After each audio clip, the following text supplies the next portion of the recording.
MSCB के कर्मचारी संघर्ष करो, हम तुम्हारे साथ हैं। एमएससीबी के कर्मचारी संघर्ष करो, हम तुम्हारे साथ हैं। एमएससीबी के कर्मचारी संघर्ष करो, हम तुम्हारे साथ हैं। कोण म्हणता देणार नाही, कोण म्हणता देणार नाही, अरे नहीं चलेगी, नहीं चलेगी। इनकलाब, इनकलाब। संपूर्ण महाराष्ट्र, संपूर्ण देश विकायला काढलेला आहे। हे अलीबाबा और 40 चोर आणि ही 3 माकडं जी आहेत केंद्र सरकारची या महाराष्ट्रातली, यांनी संपूर्ण महाराष्ट्र विकायला काढलेला आहे। त्याचाच एक भाग म्हणून एमएससीबीचं खाजगीकरण करतायत, अडाणीला देतायत। एमएससीबी वरती मध्ये 1 लाख कर्मचारी आहेत महाराष्ट्रात, तेही आज लाक्षणिक संपावरती आहेत।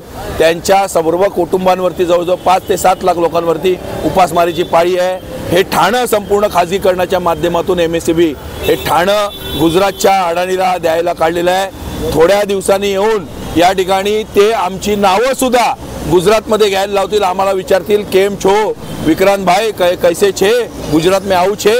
तर त्यामुळे मराठी माणूस संपायला निघालेला आहे आणि म्हणून मराठी माणसाचा आवाज बुलंद करण्यासाठी, या बेरमशाहीच्या विरोधात आवाज उठवण्यासाठी आम्ही हा go back Simon, go back चले अडाणी, चले जाओ अडाणी, हा महात्मा गांधींनी दिलेली ही स्लोगन्स, आम्ही या लाला लाजपत रायनी दिलेली ही स्लोगन्स आम्ही या ठिकाणी घेतलेली आहेत। आम्ही संपूर्णपणे एमएससीबीच्या कामगारांच्या पाठीशी आहोत। ठाणेकर जनतेला माझं आव्हान आहे आमचं काँग्रेसचं, की आपण मोठ्या संख्येने आम्ही सह्यांची मोहीम हातात घेणार आहोत। मोठ्या संख्येने सह्यांच्या मोहिमेत सहभागी होऊन सर्वांनी एकत्रित एकजूट दाखवून या अडाणीला ह्या ठाण्यातूनच नव्हे तर या महाराष्ट्रातून हद्दपार करावा, याकरता आजचं हे निषेध आंदोलन आहे। या निषेध आंदोलनावरला सुजाता घागताई, राष्ट्रवादीच्या महिला अध्यक्ष, तसेच इतर राजन राजे असतील, इतर धर्मराज्य पक्ष असतील, संभाजी ब्रिगेड असतील, सगळ्यांचा पाठिंबा आहे आणि त्यामुळे हे आंदोलन आम्ही संपूर्ण ठाणेभर नेणार आहोत। तर महानगरपालिकेच्या निवडणुका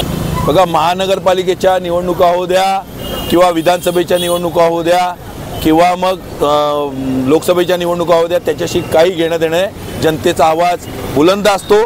government of the people, by the people, for the people, हे या देशामध्ये लोकशाही जिवंत आहे। या महाराष्ट्रामध्ये मराठी माणूस जिवंत आहे। या महाराष्ट्रामध्ये सरकारी कर्मचारी जिवंत राहायला पाहिजे आणि या सरकारी यंत्रणेमध्ये मराठी माणूसच जगला पाहिजे, गुजराती येता कामा नये। एमएससीबी जर ही खाजगीकरण केलं तर या सगळ्या एमएससीबीच्या कर्मचाऱ्यांना गुजराती आडनाव लावावं लागेल, अडाणी आडनाव लावावं लागेल आणि त्याचा आमचा विरोध आहे त्याला। 2 गुजरात्यांना पूर्ण महाराष्ट्र द्यायचं ठरवलेलं आहे। 2 गुजरात्यांना महाराष्ट्र द्यायचं ठरवलेलं आहे। म्हणूनच काल तुम्ही मीरा भाईंदरला बघितलं कशा प्रकारे 50 खोके एकदम ओके, काल विधान भवनाच्या पायऱ्यांवर बघितलं 50 खोके मर्सिडीज एस क्लास ओके, ऐकलं का? फट स्वाहा, फट स्वाहा, तुम्ही बघितलं फट स्वाहा, कोंबडी चोर, म्हणजे ह्यांची काय अवस्था झाली आहे तर तुम्ही बघाल।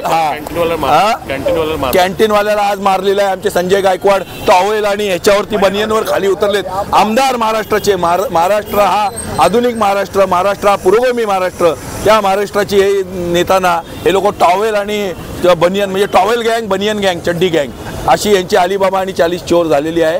त्याच्याबरोबर ही 2 माकडं आणखीन आहेत, कळलं काही 3 माकडं मिळून कुछ सुना नहीं, कुछ देखा नहीं, कुछ हो नहीं। अमित शाह इनका बाप है, मोदी इनका बाप है, मोदी इनका बाप हो सकता है, हमारा बाप मोदी हो नहीं सकता। महाराष्ट्र मराठी आदमीचा बाप मोदी होऊ शकत नाही।